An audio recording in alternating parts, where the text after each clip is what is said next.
सभी क्रिकेट प्रेमियों को मेरा नमस्कार और आप सभी का स्वागत है मेरी क्रिकेट के ऊपर श्रृंखला भारतीय क्रिकेट के धुरंधर में।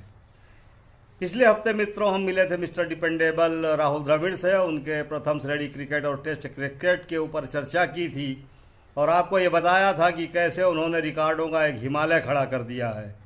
आज भी हम चर्चा राहुल द्रविड़ के ऊपर ही करेंगे, परंतु उनके एक दिवसीय क्रिकेट कैरियर के ऊपर। और आगे बढ़ने के पहले उनके एक और रिकॉर्ड के बारे में आपको जानकारी देना चाहते हैं हम कि हिमालय में एक सबसे ऊंची चोटी है एवरेस्ट। तो उन्होंने टेस्ट क्रिकेट में एवरेस्ट की चोटी से भी ऊंचा एक रिकॉर्ड कायम किया है। एवरेस्ट से ऊंचा इसलिए कहा कि कुछ पर्वतारोही वहां तक पहुंच चुके हैं और एवरेस्ट से की चोटी से ऊंचा जो ये रिकॉर्ड है वहां तक कोई पहुंचना तो दूर उसे छू भी नहीं सकता, क्योंकि अब टेस्ट क्रिकेट उतना ज़्यादा नहीं खेला जाता है। राहुल द्रविड़ ने टेस्ट क्रिकेट में मैदान पर क्रीज के ऊपर 44,152 मिनट बिताए हैं। यह एक विश्व रिकॉर्ड है। फटाफट क्रिकेट के इस दौर में अब उतना टेस्ट क्रिकेट नहीं खेला जाता, तो मेरे हिसाब से यह रिकॉर्ड टूटना असंभव है। तो फिलहाल अब हम राहुल द्रविड़ के एक दिवसीय क्रिकेट कैरियर और उसकी उपलब्धियों के ऊपर चर्चा करेंगे। द्रविड़ ने अपने एक दिवसीय क्रिकेट कैरियर की शुरुआत 3 अप्रैल 1996 को सिंगापुर में की थी, जब सिंगर कप में श्रीलंका के खिलाफ उन्हें टीम में विनोद कांबली की जगह शामिल किया गया। परंतु एक मैच खिलाने के बाद अगले ही मैच में उन्हें बाहर का रास्ता भी दिखा दिया गया। राहुल द्रविड़ एक क्लासिकल बल्लेबाज थे। जितनी सफलता उन्हें टेस्ट क्रिकेट में मिली उतनी ही सफलता और शोहरत राहुल द्रविड़ को एक दिवसीय क्रिकेट में भी मिली है। एक दिवसीय क्रिकेट में भी उनके नाम बेशुमार रिकॉर्ड हैं। अपने 344 एक दिवसीय मैचों में उन्होंने 10,889 रन बनाए हैं, जिनमें 12 शतक और 83 अर्धशतक भी शामिल हैं। एक दिवसीय क्रिकेट में सबसे ज्यादा रन बनाने वाले खिलाड़ियों में राहुल द्रविड़ 10वें स्थान पर हैं। स्मरण रहे कि टेस्ट क्रिकेट में भी राहुल द्रविड़ के नाम 13,288 रन हैं। तो सबसे पहले चर्चा करते हैं राहुल द्रविड़ के द्वारा बनाए गए उन 12 शतकों की जो उन्होंने एक दिवसीय क्रिकेट में बनाए। द्रविड़ ने अपना पहला शतक 21 मई 1997 को चेन्नई में पाकिस्तान के खिलाफ बनाया। द्रविड़ की 107 रनों की शानदार पारी के बाद भी भारत यह मैच हार गया। 9 जनवरी 1999 को न्यूजीलैंड के खिलाफ द्रविड़ ने 123 नाबाद रन बनाकर अपना दूसरा शतक बनाया। इस मैच में भी भारत को पराजय का मुख देखना पड़ा। अपने कैरियर का तीसरा शतक द्रविड़ ने 22 मई 1999 को नागपुर में श्रीलंका के खिलाफ जड़ा। 116 शानदार रन द्रविड़ के बल्ले से निकले। गांगुली ने भी इस मैच में शतक लगाया। इस मैच में भारत विजयी रहा। 23 मई 1999 को ब्रिस्टल में केनिया के खिलाफ द्रविड़ ने तेंदुलकर के साथ 237 रनों की एक रिकॉर्ड साझेदारी निभाई। द्रविड़ ने 104 नाबाद रन बनाकर इस मैच में अपना चौथा शतक पूरा किया। 26 मई 1999 को द्रविड़ के बल्ले से उनका 5वां शतक निकला, जब टाइंटन में उन्होंने श्रीलंका के खिलाफ 145 रन बनाए। इस मैच में द्रविड़ ने गांगुली के साथ मिलकर 318 रनों की शानदार साझेदारी भी निभाई। द्रविड़ का छठा शतक 8 सितंबर 1999 को वेस्टइंडीज के खिलाफ बना। सिंगापुर के इस फाइनल मैच में द्रविड़ ने नाबाद 103 रन बनाए, परंतु इसके बाद भी भारत यह मैच हार गया। 8 नवंबर 1999 को न्यूजीलैंड के खिलाफ हैदराबाद में द्रविड़ के बल्ले से उनका 7वां शतक निकला। इस मैच में द्रविड़ ने तेंदुलकर के साथ 331 रनों की एक ऐतिहासिक साझेदारी निभाई और विश्व रिकॉर्ड बनाया। इस मैच में द्रविड़ ने अपने एक दिवसीय क्रिकेट कैरियर का अपना उच्चतम स्कोर 153 रन बनाया। फिर 15 नवंबर 2002 को अहमदाबाद में वेस्टइंडीज के खिलाफ उनके बल्ले से उनका 8वां शतक 109 नाबाद के रूप में निकला। द्रविड़ के शतक की बदौलत ही भारत ने इस मैच में एक रोमांचक जीत दर्ज की, द्रविड़ का 9वां शतक दाम्बुला में यूएई के खिलाफ 16 जुलाई 2004 को बना। द्रविड़ के शानदार 104 रनों की बदौलत भारत ने यह मैच जीत लिया।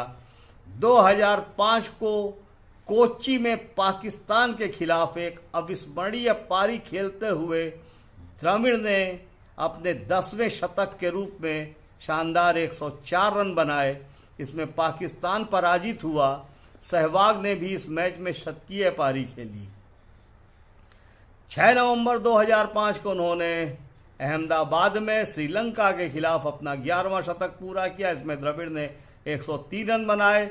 गौतम गंभीर ने भी शतकीय पारी खेली। भारत यह मैच हार गया।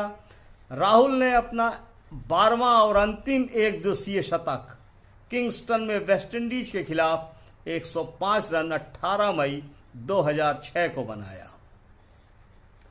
राहुल द्रविड़ ने 1999 के विश्व कप में सबसे ज्यादा 461 रन बनाए थे। इससे पहले तेंदुलकर ने 1996 के विश्व कप में सबसे अधिक रन बनाए थे। 2003 में तेंदुलकर ने फिर से इसकी पुनरावृत्ति की। द्रविड़ की कप्तानी में भारतीय टीम ने सर्वोच्च एक दिवसीय अंतर्राष्ट्रीय मैचों में लगातार जीतों के रिकॉर्ड को बनाए रखा, जिसमें भारतीय टीम ने 2003 में सौरव गांगुली की कप्तानी में लगातार 8 मैचों में जीत हासिल की। 2008-9 में महेंद्र सिंह धोनी की कप्तानी में लगातार 9 जीतें दर्ज करके इस रिकॉर्ड को और भी बेहतर बनाया। द्रविड़ की कप्तानी में भारत ने वेस्ट इंडीज के लगातार 14 एक दिवसीय अंतर्राष्ट्रीय मैचों में जीत के रिकॉर्ड को तोड़ा। भारत ने लगातार 17 जीतें दर्ज की, जिनमें 15 मैचों में राहुल द्रविड़ कप्तान थे और शेष 2 मैचों में गांगुली ने टीम का नेतृत्व किया था।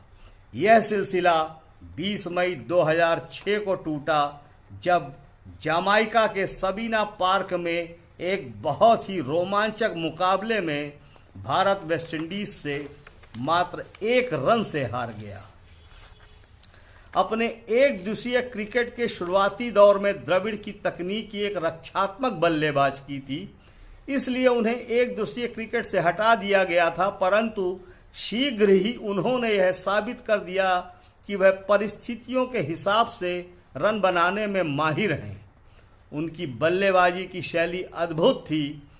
अपनी बल्लेबाजी को वह टीम और परिस्थितियों के हिसाब से ढाल लेने में माहिर थे।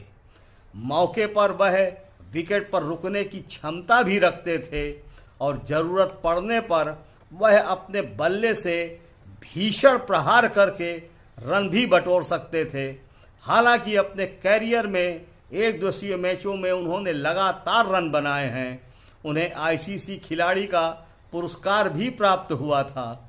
यहाँ एक बात का उल्लेख करना नितांत आवश्यक है कि टीम मैनेजमेंट और तत्कालीन कप्तानों ने हमेशा राहुल द्रविड़ को अपने हिसाब से इस्तेमाल किया।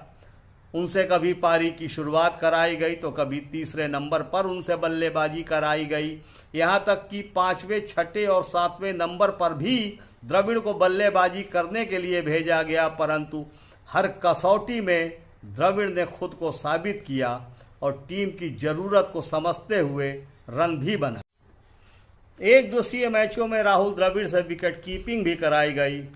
राहुल द्रविड़ ने विकेट कीपिंग भी की, परंतु एक बात मुझे क्या सभी क्रिकेट प्रेमियों को अखरती है कि लगातार 50 ओवर विकेट के पीछे कीपिंग करने के बाद तुरंत ही बिना आराम किए उन्हें पारी की शुरुआत करने के लिए भेज दिया जाता था। राहुल ने कभी उफ नहीं की। हाँ, अपने साथ हुए हर अच्छे और बुरे व्यवहार का जवाब मिस्टर कूल कहे जाने वाले द्रविड़ ने हमेशा अपने बल्ले से दिया। द्रविड़ भारत के तीसरे और विश्व के 6ठे बल्लेबाज हैं जिन्होंने एक दिवसीय क्रिकेट में 10,000 से ज्यादा रन बनाए। एक दिवसीय क्रिकेट में द्रविड़ के 83 अर्धशतक हैं। इस मामले में वह तेंदुलकर, जैक कॉलिस और कुमार संगकारा के बाद चौथे स्थान पर हैं। द्रविड़ विश्व में एकमात्र बल्लेबाज हैं जिन्होंने 2 बार एक दिवसीय मैचों में 300 रनों से अधिक की साझेदारी बनाई।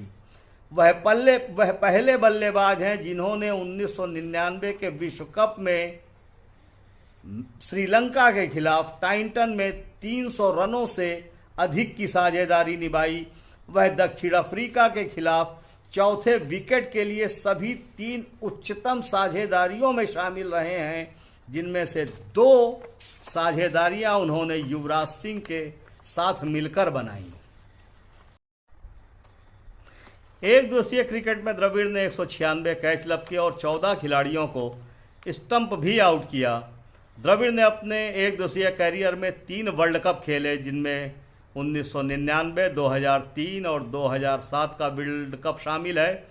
2003 के विश्व कप में वह भारतीय टीम के उपकप्तान थे, तो 2007 के विश्व कप में उन्होंने भारतीय टीम का नेतृत्व किया। द्रविड़ ने कुल वर्ल्ड कप में 22 मैच खेले, जिनमें 61.42 की औसत से उन्होंने कुल 860 रन बनाए, जिनमें 2 शतक और 6 अर्धशतक हैं। एक दिवसीय विश्व कप में उनका उच्चतम स्कोर 145 रनों का है। विकेट कीपर बल्लेबाज के रूप में गिलक्रिस्ट उनसे आगे हैं, जिन्होंने के 149 रन बनाए हैं। उनके नाम एक रिकॉर्ड यह भी है कि विश्व कप क्रिकेट में वह कभी शून्य पर आउट नहीं हुए। एक रिकॉर्ड उनके नाम यह भी है कि विश्व कप क्रिकेट में वह 7 बार नॉट आउट होकर पवेलियन लौटे। राहुल द्रविड़ ने 173 पारियां बिना शून्य पर आउट हुए खेली हैं, यह भी एक रिकॉर्ड है। 2003 के विश्व कप में द्रविड़ ने एक बल्लेबाज के साथ साथ विकेट कीपर की भूमिका भी निभाई। 2007 के विश्व कप में द्रविड़ की कप्तानी में भारतीय टीम का प्रदर्शन संतोषजनक नहीं रहा। इंग्लैंड दौरे के बाद कुछ व्यक्तिगत कारणों से उन्होंने टीम की कप्तानी छोड़ दी। द्रविड़ के बाद महेंद्र सिंह धोनी ने एक दिवसीय क्रिकेट में कमान संभाली। 2007 में ही ऑस्ट्रेलिया के खिलाफ उनका प्रदर्शन खराब रहा, परिणाम स्वरूप उन्हें एक दिवसीय क्रिकेट टीम से बाहर कर दिया गया। अगस्त 2011 में एकाएक इंग्लैंड के खिलाफ उनकी पुनः वापसी हुई। राहुल द्रविड़ ने एक दिवसीय कैरियर का अपना अंतिम मैच 16 सितंबर 2011 को इंग्लैंड के खिलाफ खेला। टेस्ट क्रिकेट की तरह एक दिवसीय क्रिकेट में भी उन्होंने रिकॉर्डों का अंबार लगा दिया। एक दिवसीय क्रिकेट से उन्होंने संन्यास की घोषणा कर दी। कुछ समय बाद उन्होंने प्रथम श्रेणी क्रिकेट और टेस्ट क्रिकेट से भी संन्यास ले लिया था। 2008, 9 और 2010 में उन्होंने रॉयल चैलेंजर्स बेंगलोर के लिए IPL मैच खेला। फिर 2011 में वह राजस्थान रॉयल्स टीम का हिस्सा रहे। अक्टूबर 2013 में उन्होंने क्रिकेट के सभी प्रारूपों से संन्यास ले लिया। इसके बाद उन्होंने भारतीय क्रिकेट के कोच की भूमिका निभाई और बड़ी मेहनत लगन के साथ आज वह भारत के युवा क्रिकेटरों को सजा रहे हैं, संवार रहे हैं और क्रिकेट के गुर सिखा रहे हैं, जिससे वे आने वाले समय में भविष्य में भारतीय क्रिकेट की सेवा कर सकें। तो ये एक दिवसीय क्रिकेट पे चर्चा थी राहुल द्रविड़ के, और मैं चाहूँगा कि इसको पसंद कीजिए, लाइक कमेंट वगैरह कीजिए। और एक बात सच है कि राहुल द्रविड़ के संन्यास के बाद एक स्टाइलिश क्रिकेट युग का समापन हो गया। वो कॉपी बुक स्टाइल में खेले गए शॉट किताबों के पन्ने में ही दर्ज होकर रह जाएंगे अब, क्योंकि फटाफट क्रिकेट का दौर है। अगले मंगलवार को हम राहुल द्रविड़ के समकालीन ही एक टेस्ट क्रिकेटर से आपकी मुलाकात करवाएंगे, VVS लक्ष्मण। तो मिलते हैं अगले मंगलवार को। Like comment follow. धन्यवाद, नमस्कार।